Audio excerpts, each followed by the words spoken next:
Hi there, it's Kevin with Gone Rogue Games. It has been forever since we did a YouTube video, and I thought I'd just do a quick update video. Show you we are still alive. Actually had some YouTube messages and comments asking if everything was okay. And actually, everything is great. That's kind of one of the reasons why there haven't been some YouTube videos. I've been very, very busy in my personal life and kind of here at the store. So typically, if you don't see YouTube videos, it probably means we're busy here at the store, which is a good thing. And if you do see YouTube videos, it means I have a lot more free time to do them. And so it's kind of a double-edged sword there. So you get more YouTube videos when I have less business here.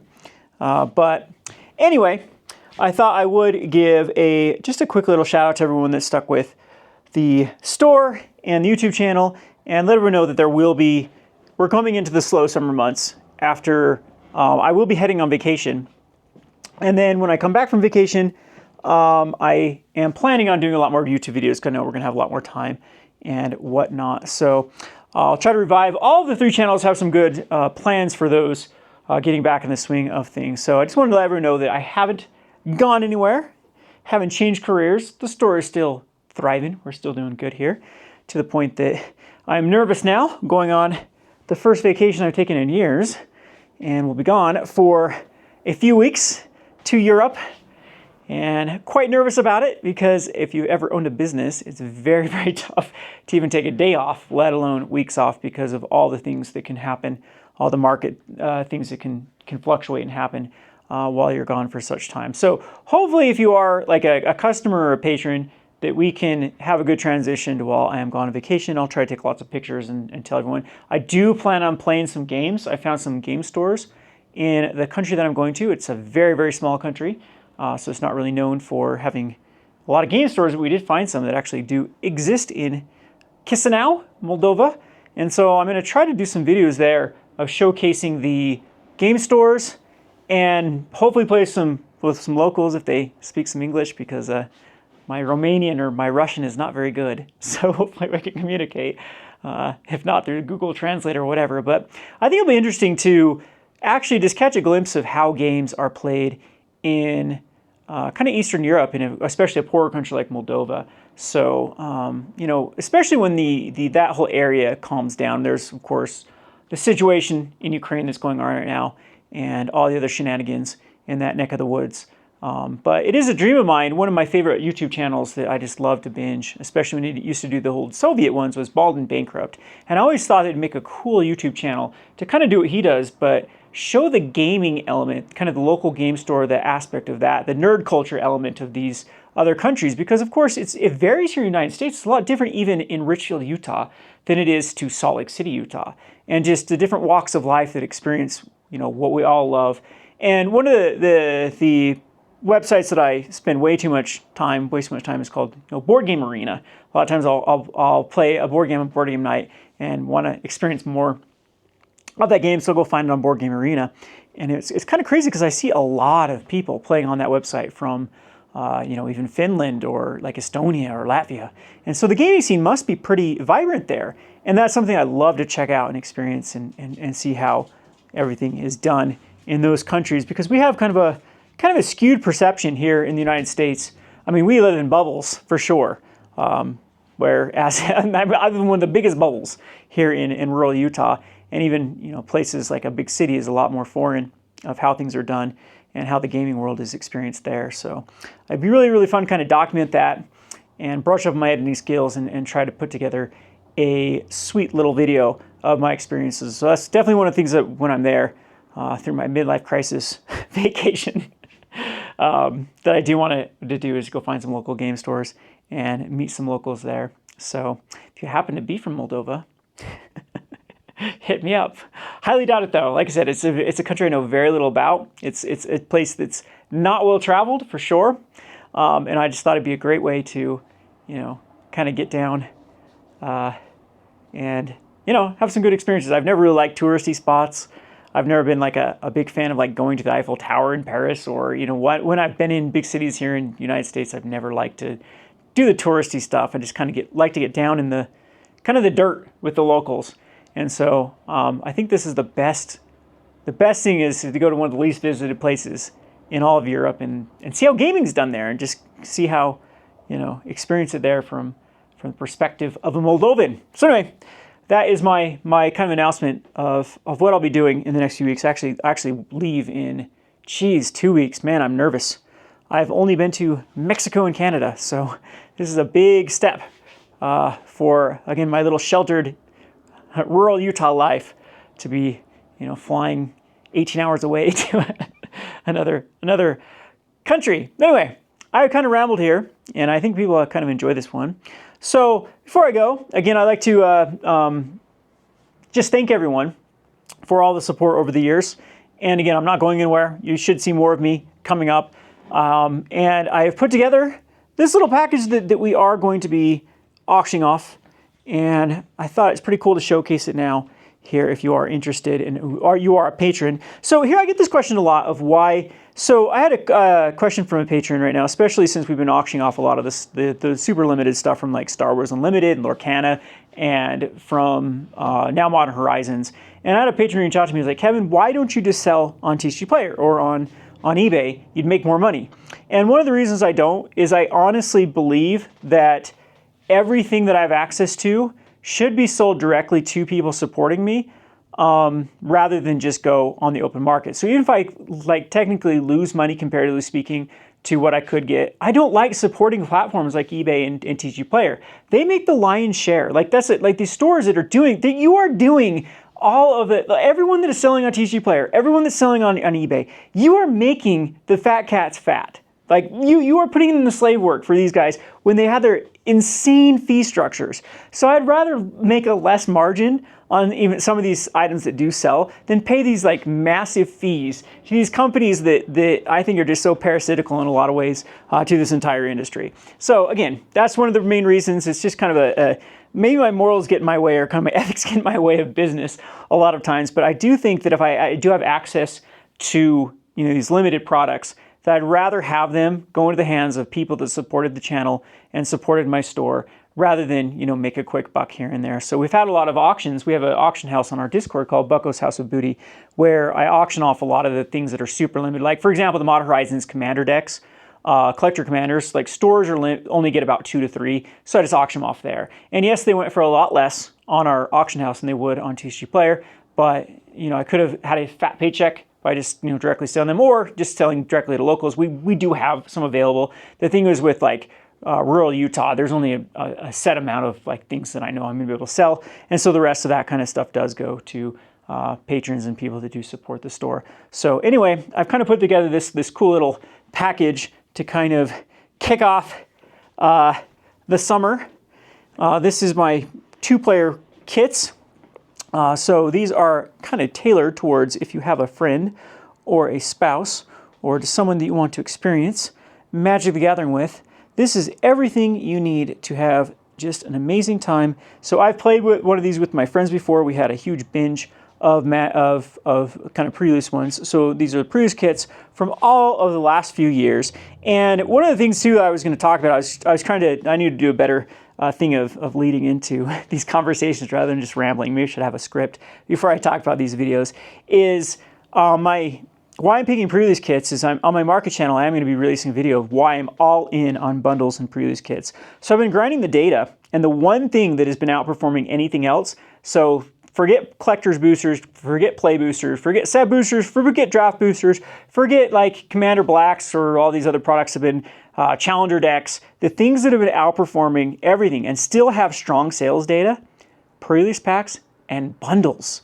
It surprised me too, because these suckers were dead for years. So you could have bought these pre-release packs from distributors still at the distribution levels for years. So this sucker, this Core 2020, it used to be at the distribution level for all the way up until recently, up until like 2023. I could have still bought to my heart's desire these pre-release packs because they were overprinted. And a lot of this time period too, with Magic the Gathering, was just low pre-release attendance. They were still overprinting everything, and they just didn't seem to sell like they used to, because these things are allocated. So pre-release packs are something that are through WPN allocation, meaning that they're only available to be purchased through people that are running events. That's what they're allocated for. And how they're allocated is based upon pre-release attendance numbers. And so the only way you can get excess ones from distributors beyond your allocations is if stores just don't pick up their allocations. And that was happening during this time period. There was just tons. It's a glut of pre-release packs. And now that seems to be changing, where the only pre-release packs I can buy at the distribution level right now are these two, Thunder Junction and Murders of Carlin Manor. In fact, these two suckers have already spiked up. Some of these other ones are lagging back in price. Like they're still pretty low for like, I think the cheapest one here is like Zendikar Rising pre-release pack, still goes for about 15 bucks on the open market. However, a lot of these are like, this one especially, like the Phyrexia, All Be One, that sucker's expensive. And some of these other ones are super, super expensive. So one of the things I do on the Rogue Market channel, as well as on my Market Monday channel, my Rogue Deck Builder channel, is I talk about kind of the aspects of behind the scenes of, I think I have a unique perspective as far as the market's concerned because I am a player. So I still look at things through a financial perspective of a player of, what should I get? What's going to go up in value? What do I need to buy now before it does go up in value? I am still a collector, like on the personal level of someone that is very much into this Magic the Gathering in games and whatnot. And so I still remember that. I think I was told stories before we started the store. I used to do a little bit of flipping, of buying boxes and flipping them, or buying cards and flipping them. So I still remember that before I had access to like distribution and other channels of getting stuff. I still remember being very cognizant of like how much things were going for at the time of release, comparatively speaking of how much they would be going for within years. And so I kind of know that perspective of it. And of course now I have all the kind of the knowledge of owning and operating a store and having kind of I would even say a larger online presence as far as through my Patreon and other outlets of kind of selling online. So anyway, I do this Rogue Market channel where I kind of talk about things I see at the distribution level and kind of the market level to watch a lot of TCG statistics. And this one's been very interesting. That this era, like draft boosters and play boosters from this era, is still very readily available, and the box prices are actually not very much higher. Like if you go get them on TCG Player, comparatively what a store pays for them, it's razor thin, or sometimes you actually would lose money. Like if you were a store to buy from a distributor, you could actually buy it cheaper from like eBay or TCG Player for some of this era product. For the booster boxes, like the play boosters and the draft boosters. However, bundles and by the way, a lot of this stuff is still readily available. Like I can still buy Kaldheim and Zendikar Rising from distributors. However, you cannot get bundles from this era, and you cannot get pre-release or packs from this era from distribution. Now, again, I'm not talking about how much is out there on the open market for eBay, TCG Player to the consumer to buy from sellers. What I'm talking about is from stores to distributors, which is usually kind of ahead of the curve. So prices won't start to increase on the secondary platforms like TCG Player and eBay until the distribution is run out. And once distribution run out, then of course there's no restocks. This is all that's going to be in the market is the things that are there. And the one thing I noticed in the past 2 years is pre-release packs and bundles. They were just like play boosters and draft boosters. They were available at the entire time from distributors, even though these things were allocated and they weren't what we call print to demand. They had print runs and they were done, one and done. So they printed these pre-release packs. They didn't ever reprint pre-release packs. So this is a huge sign for the market kind of recovering to where bundles, so all the limited stuff is selling out and not available even at the expensive distributor. Usually there's a particular distributor, not going to name names here, that is like 10-15% more expensive than the rest of them. And all of their product from Magic the Gathering is gone too. There used to be pages. I could scroll through pages of this era product and buy it to my heart's content, of bundles and pre-release kits and all that kind of stuff. And now the only thing that's available is what we call the print to demand stuff. So the set boosters and draft boosters are under a policy from Wizards of the Coast that they don't reprint them. And so once they're or no, they do reprint them. Sorry, they print them to demand. So if there is, like if they ever go out of stock at the distribution level and they're still in their standard life cycle, then Wizards of the Coast will put in another order for them to be reprinted and resupplied to distributors. So that is why I think that going forward, I think the pre-release packs and I think the bundles are your best bet if you want some long-term things to hold on to. And one thing too that I'm really starting to noticed is with the increase of Play Booster box prices, so we've had the increase of price because now Play Boosters are more expensive. I think bundles and pre-release packs are a little more feasible for the collectors that just want like 1 or 2 of every set. And, you know, I just want to keep some things sealed. This is a lot more kind of realistic to get 1 of every pre-release pack and just keep it sealed. Or I knew one dude that he would buy a bunch of these pre-release, and whenever he's bored, oh, I'm just going to open up a pre-release kit and play it with my buddy and whatnot. So anyway, I've thrown together this cool little package. So it's everything you need to do. We have binders, deck boxes. So we just kind of put some logos on these stuff. So we're not accounting that into the price of these suckers. They're just the price of the actual accessories here for it. But these fortresses are kind of cool too. So these fortresses hold cards. So everything you need to get going to play in a massive summer adventure here. And we do this kind of fun stuff over on our Discord channel for Bucko's House of Booty. So if you're our patron, this is definitely a benefit that I think you're underutilizing. So be aware that this does exist and you can bid on a lot of these kind of cool bundles that I put together in auctions and things. I'm going to have a spreadsheet too of just kind of showcasing all the things they've sold and what they've sold for. And it makes me happy too that people save money on and, you know, get a good experience from being a part of the patronage. So anyway, like I said, I'll hit this YouTube channel a lot harder when I get back from Moldova, and hopefully I have a lot of fresh content. I think it will show up on this channel. I'll try to put most of the kind of behind the scenes, I wouldn't say behind the scenes, that's a bad thing to say about a Europe trip, right? But more of the like showcasing like what it's like at a local game store. I'm hoping, I've reached out to a bunch of game stores in Moldova to see if I can interview the owners or some of the players. Haven't really heard back from one of them, but I don't know if the communication's the best. I'll have someone that does speak the language, so hopefully we can figure things out and actually make some cool videos. And I'll try to showcase it because it's still a dream of mine. I want to do a video series called Support Your Local Game Store. And the problem is, like, this is a little bit ambitious of me because, of course, like I said, I'm not making YouTube videos because a lot of times there's a lot of time spent here and other, projects and stuff that's hard to get away to do that. But ideally, a dream of mine would be to travel the country and actually go to game stores and interview game stores and kind of see how their setup is. I know I have one of the dungiest shops. Like, this is just 2 buddies that decided we're going to pull together the funds we had and scrap together what we could and find the cheapest place possible that can meet the bare minimum requirements of us having tables to play with our buddies. That's what Godro Games was what is established for. We can comfortably fit 4 tables in here between these 2 rooms. These tables in here can hold like 6. These ones can actually get 8 up there. So, we've had, I think our biggest tournament was 34 people. And so again, it pales in comparison to some of these bigger stores that I hear do these, these big events with hundreds of players where they show their stuff. We do not have the population here in Richfield, Utah, to support something like that.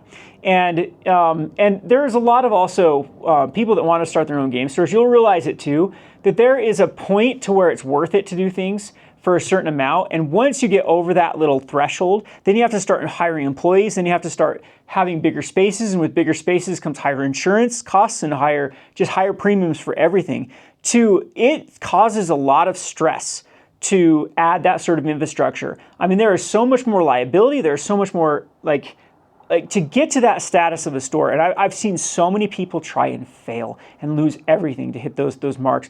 I would only do that if I was in a very, very high traffic area without any competition. And that's the only reason I'd ever. And then the problem with it too is you probably won't end up making money. That's the sad reality for people that have tried these local game stores and tried to really scale them, is it's such a dog-eat-dog world that the more you scale doesn't actually translate to the more you make. And to me, and that's what me and Zach, that's what we've kind of stuck here.